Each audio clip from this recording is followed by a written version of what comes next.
Bismillahirrahmanirrahim. Alhamdulillahirabbil alamin.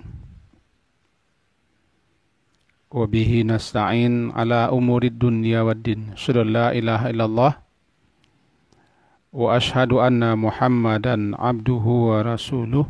Allahumma salli ala Muhammad wa ala ali Muhammad. Sekedar untuk mengingatkan kajian kita subuh tadi, bahwa ketika kita telah terlanjur mencaci cerca seseorang, maka kepada kita telah dituntun oleh Rasulullah SAW membaca doa, yaitu Allahumma fa'yuma mu'minin sababtuhu faj'al dzalika lahu qurbatan ilaika yaumal qiyamah. Ya Allah, siapa saja orang mukmin yang aku caci, aku cela, aku cerca, faj'al dzalika lahu qurbah, jadikanlah untuk orang yang telah aku caci cerca itu sebagai kurbah, sebagai sarana untuk mendekatkan dirinya ilaika yaumal qiyamah, kepadamu ya Allah di hari kiamat. Hadis ini diriwayatkan oleh Imam Bukhari. Tentu kita tidak akan mengulang panjang lebar. Nah, dalam kesempatan ini kita lanjutkan setentangan apa yang dibaca atau apa yang dilakukan ketika telinga berdengung atau berdenging. Banyak kepercayaan-kepercayaan, banyak waham-waham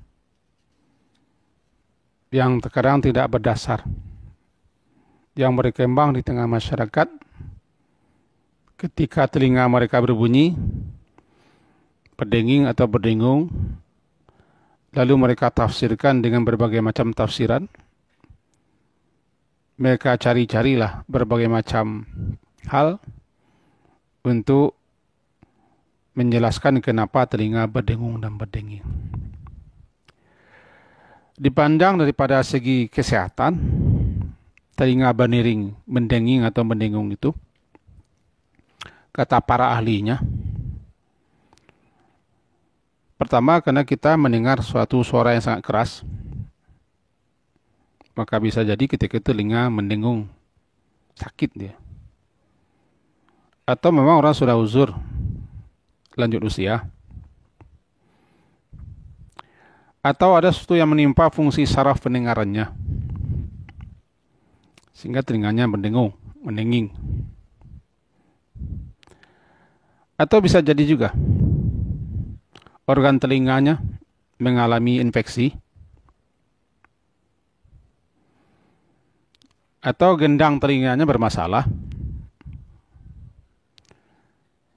atau tekanan darahnya naik, juga bisa.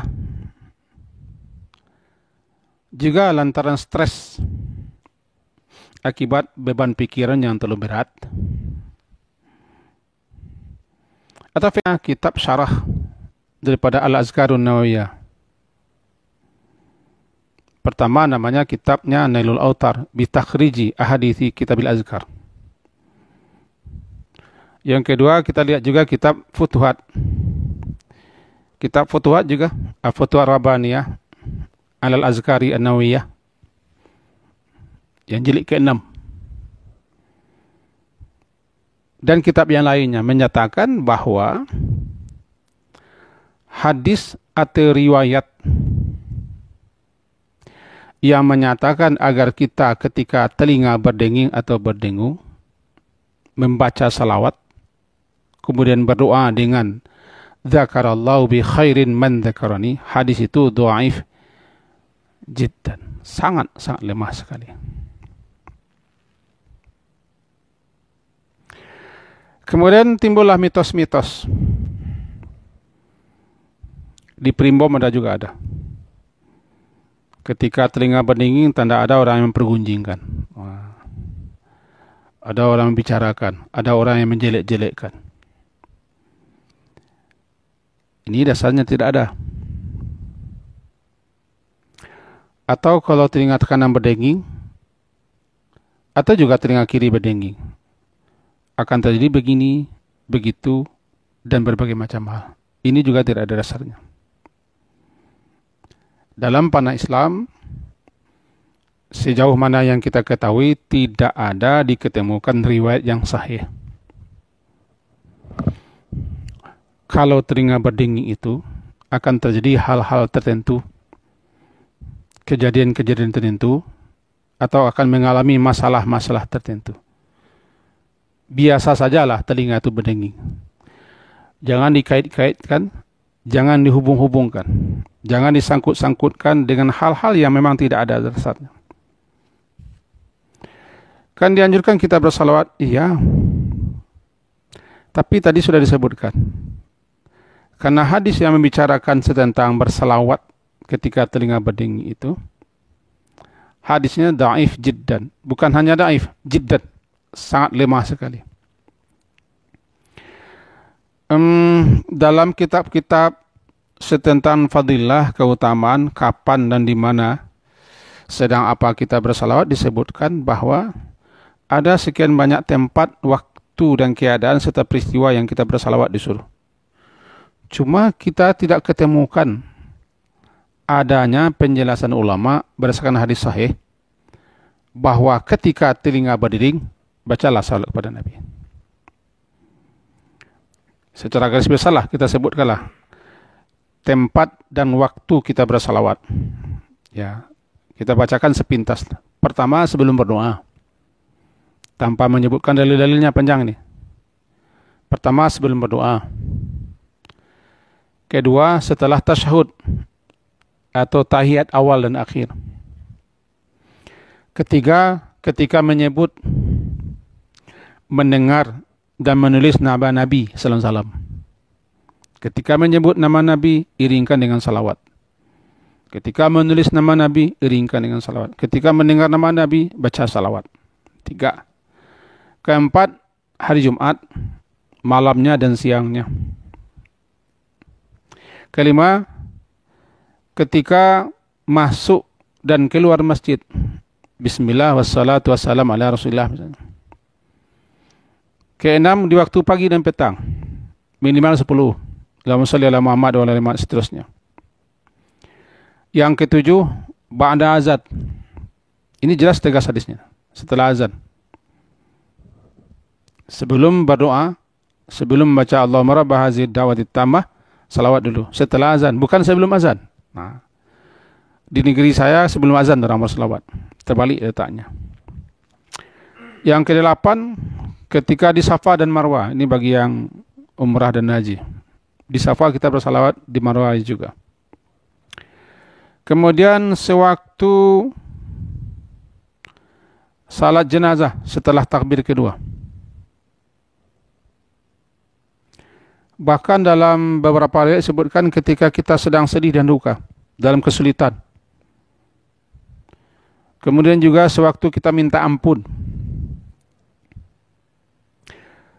Dan juga dalam setiap khutbah, apapun khutbahnya. Khutbah Jumat, Idul Fitri, Idul Adha, Istisqa dan lain-lain. Lalu juga sebagaimana disebutkan dalam kitab Fiqh Sunnah dan kitab Al-Azkar Nawawiyah. Setelah bertalbiyah, labbaik Allahumma labbaik, labbaik la syarika lak labbaik, dan seterusnya, lalu berselawat. Saat telinga berdenging, ini hadisnya lemah. Hadisnya lemah, tetapi Imam Nawawi menyebutkannya dalam kitab beliau Al-Azkar. Tetap beliau cantumkan bahwa hadis ini riwayat Ibnu Sunni. Cuma hadis itu menurut ulama-ulama lainnya menyelidiki hadisnya lemah. Kemudian setiap duduk di majelis, ketika berkumpul, ketika berpisah, bubar majelis. Kemudian di akhir doa kunut dan lain-lain tempat. Itulah tempat-tempat, waktu-waktu, keadaan-keadaan di mana kita disukai bersalawat atas Rasulullah SAW. Inti salawat itu kan berdoa kepada Allah untuk Nabi agar Allah menganugerahkan sanjungannya, pujiannya, rahmatnya yang istimewa kepada Nabi Muhammad SAW. Itu intinya. Nah, kembali kita kepada yang tadi. Setentangan telinga berdenging. Andaikan timbul dan muncul pertanyaan, sekiranya kita baca juga salawat bagaimana? Timbul macam. Andaikan kita baca juga salawat, lalu kita baca nanti setelah salawat itu zakarallah bi khairin man zakarani, zakarallah bi khairin man zakarani, semoga Allah mengingat menyebut orang yang telah mengingat menyebutku dengan yang baik. Itu kan doa. Menurut pendapat saya, karena ada hadis-hadis yang berkaitan dengan itu, boleh saja orang berdoa ketika itu, boleh saja orang bersalawat, asalkan jangan dia meyakini bahwa itu sumbernya langsung dari Rasulullah, karena hadis-hadisnya tidak terlepas daripada kedaifan. Ada lagi lain dijelaskan dalam kitab bahwa ketika telinga itu berdengung, Nabi di alam sana, di alam ruh, di alam barzah, Nabi menyebut-nyebutnya. Nabi menyebut-nyebutnya, membaca-baca namanya, agar orang itu mengingat Nabi dan bersalawat atas Nabi. Sampailah ke orang itu sehingga telinganya berdenging. Benarkah atau tidak? Yang jelas saya ada baca itu. Bahwa disebutkan di alam barzah sana, kita ingatkan ya, ruh-ruh yang sudah mati, ruh-ruh yang telah meninggalkan jasad, semuanya berada di alam barzah. Alam barzah adalah tempat keberadaan di mana ruh setelah meninggalkan jasad. Jasad kita berada di bumi. Masalahnya kita tidak diberitahu alam barzah itu di mana. Kata sebagian ulama, alam barzah itu sangat luas. Sangat luas sekali. Dibanding dengan dunia, sama dengan perbandingan dunia dengan rahim ibu. Kita ulang. Begitu luasnya alam barzah, andaikan dicari perbandingannya. Perbandingan alam barzah dengan alam dunia sama dengan perbandingan alam dunia dengan rahim ibu. Di alam barzah itulah semua ruh semenjak Nabi Adam berkumpul. Di situ bertempat, di situ berada.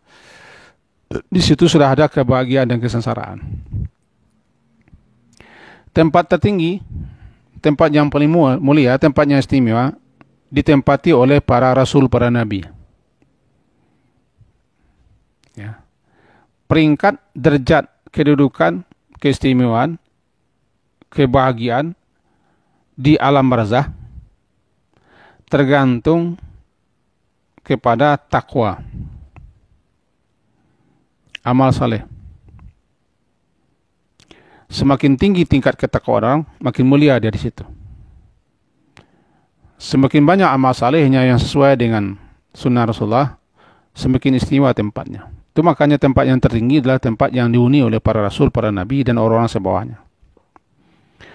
Di alam barzah, orang-orang bertemu-temu, berkumpul-kumpul, sama dengan dunia, tapi yang bertemu-temu roh. Mereka juga menyebut orang-orang di dunia, bahkan ketika tiba roh baru ke alam barzah, roh baru itu ditanya tentang orang yang masih tinggal. Orang-orang yang berada di barzah, roh-roh yang berada di barzah, nanti dipamerkan, diperlihatkan amalan-amalan keluarganya yang di dunia. Itulah amalan yang mengalir sampai kepada mereka. Mereka juga bincang-bincang. Berdasarkan itu, adalah riwayat yang menjelaskan di alam sana Nabi menyebut seseorang. menyebut namanya.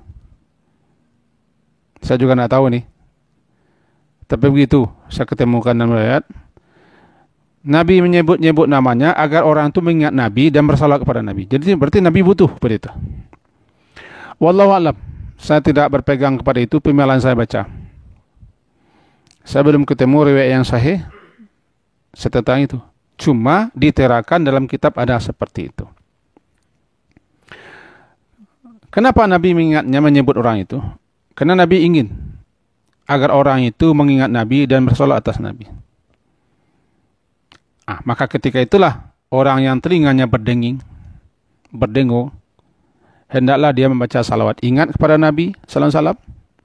Falyazkurni, maka hendaklah dia ingat kepadaku. Falyusalli alayya, lalu hendaklah dia bersalat atasku. Falyaqul, kemudian katakan, hendaklah dia mengucapkan, dzakarallahu bi khairin man dzakarani. Berdasarkan itulah barangkali dalam berbagai macam buku-buku tertentu diajarkan agar orang yang telinganya berdenging dan berdengung membaca salawat. Sebagian orang memang ada yang mengamalkan. Sebagian orang ada yang tidak tahu. Sebagian orang yang tahu bahwa hadisnya lemah tidak mengamalkan. Menurut pendapat saya juga dan pemahaman saya juga, bahwa sebaiknya apakah doa atau zikir atau bacaan-bacaan wirid lainnya, hendaklah yang kita amalkan itu yang betul-betul jelas datangnya bersumbernya daripada Nabi SAW. Hadis-hadisnya jelas-jelas diriwayatkan oleh para ulama-ulama perawi hadis yang diakui kesahihannya. Karena ini sepertinya adalah ibadah.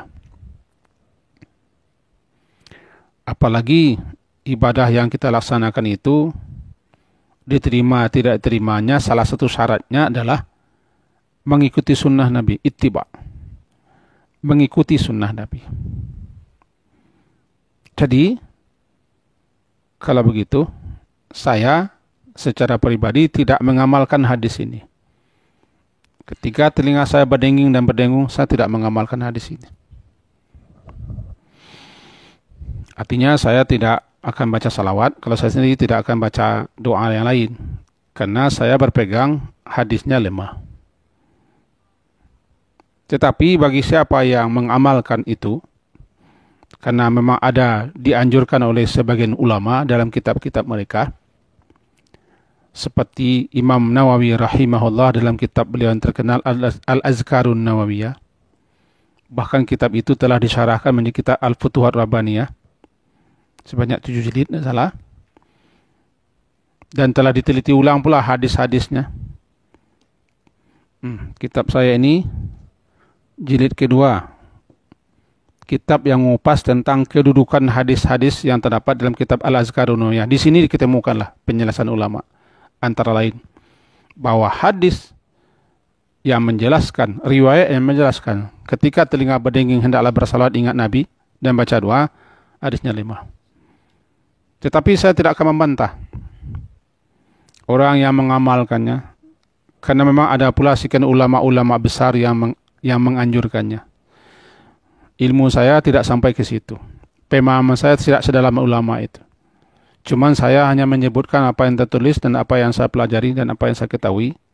Sampai detik ini saya tidak mengamalkan dan belum akan mengamalkan. Sampai nanti ketemu betul-betul hadis-hadis yang sahih bahwa telinga berdenging itu Nabi mengingatkan kita agar bersalawat kepada Nabi. Karena riwayatnya belum sahih, saya tidak mengamalkan dan belum lagi mengamalkan. Ini penjelasan terakhir pada saya, salawat itu memang disuruh. Terlalu banyak fadilah-fadilah, terlalu banyak keutamaan-keutamaan dan keistimewaan-keistimewaan bagi orang bersalawat. Sebagai tanda syukur dan terima kasih kepada Nabi SAW. Iya, disuruh. Banyak faedahnya, banyak keutamaannya, banyak kemuliaannya terdapat pada salawat itu. Amalkanlah salawat. Tapi ketika telinga berdenging atau berdengung, lantaran hadisnya lemahnya tidak bisa pula dianggap biasa, tapi jiddan, daif jiddan. Maka kembalilah kepada kita semua, terserah mau mengamalkannya atau tidak. Yang jelas saya sudah menjelaskan dasar-dasarnya dan kitab-kitab pengambilannya serta penyebutan para ulama-ulama hadis ketika mereka menjelaskan setentangan doa yang menganjurkan kita agar kita berdoa ketika telinga berdenging dan bersalawat atas Rasulullah sallallahu alaihi wasallam. Barangkali itu yang bisa kita sampaikan dalam kesempatan malam hari ini. Semoga bermanfaat dan berfaedah pula bagi kita apa yang telah kita sampaikan ini.